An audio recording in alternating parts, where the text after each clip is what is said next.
రమారావు గారు, పెళ్లి కూతురు పెళ్లి చూపుల దగ్గర నుంచి పెళ్లి కూతురు అత్తగారి ఇంటికి వెళ్ళేంత వరకు ఏమేం తంతులు ఉంటాయి? అంటే ఇది పాతకాలపు ట్రెడిషనల్ విధానం అయితే పెళ్లి చూపులే ముందు కదా. అవునండి, అందుకని పెళ్లి చూపులు అనేసరికి పిల్లలు ఆడపిల్ల పెళ్లిగాని అమ్మాయి కాబట్టి బార్డర్ ఉండక్కర్లా ఆ చీరకి.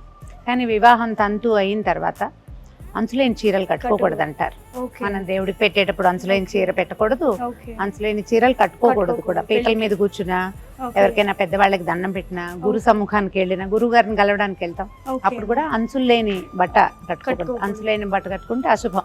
ఓకే, అందుకని ఓకే పెళ్లి అండి. కూతురు అప్పుడు పర్వాలేదుగా, అప్పుడు అవునండి. ఏ బార్డర్స్ లేని కొత్త కొత్త డిజైన్లు వస్తున్నాయి ఇప్పుడు కదా. అందుకని ఏం చేస్తున్నారంటే బార్డర్ లైన్ శారీ కూడా బార్డర్ వేయించుకుంటున్నారు. వివాహం అనగానే ఏమైనా కొంచెం pinks, okay, light loose, okay, కొంచెం వైలెట్ లోను దాంట్లోను, అంటే డార్క్ పర్పుల్స్ కాకుండా ఓకే, కొంచెం లేత పర్పుల్ కలర్స్ అలాంటివి బాగుంటాయి. ఓకే. మీరు అక్కడి నుంచి చూడండి తాంబూలాలు తీసుకుంటారు, అవునండి, పెద్దవాళ్ళు వచ్చి ఏదో కొత్త బట్టలు ఇస్తారు, ఇస్తూ ఉంటారు. అప్పుడు కావాలి చీరలు. అవునండి. తర్వాత ఉంగరాలు మార్పిస్తారు, పెళ్లిళ్ళలో వరపూజలు అవి చేస్తారు, చేస్తారు. అప్పుడు కావాలి. ఎదుర్కోలకు కావాలి. ఓకే, తర్వాత పీటల మీదకి 2 రకాల చీరలు చీరలు కడతారు కదా. కావాలి. మొదట ఒక వస్త్రం కట్టుకుంటారు, తర్వాత మళ్ళీ తాళి తలంబ్రాల కట్టేటప్పుడు చీర అంటారు. ఉంటారు.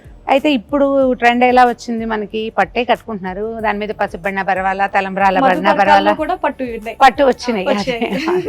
అప్పుడు ఒకసారి కట్టుకుంటాము, అవును. ఆ తర్వాత మళ్ళీ గృహప్రవేశము, ఓకే, సత్యనారాయణ వ్రతం, ఏదైనా రిసెప్షన్ లాంటివి ఉంటే అది, మళ్ళీ 16 రోజుల పండుగ, పండగకి. సూత్రాలు మారుస్తారు కదా, అప్పుడు కూడా కొత్త బట్టే కట్టుకోవాలి కాబట్టి అవును. ఇంత మటుకు ఒక 13-12 చీరలు కావాలి. 16 రోజుల పండుగతో పెళ్లి పెళ్లి కొంచెం ముగిసింది ముగిసింది అంతే. అంతే.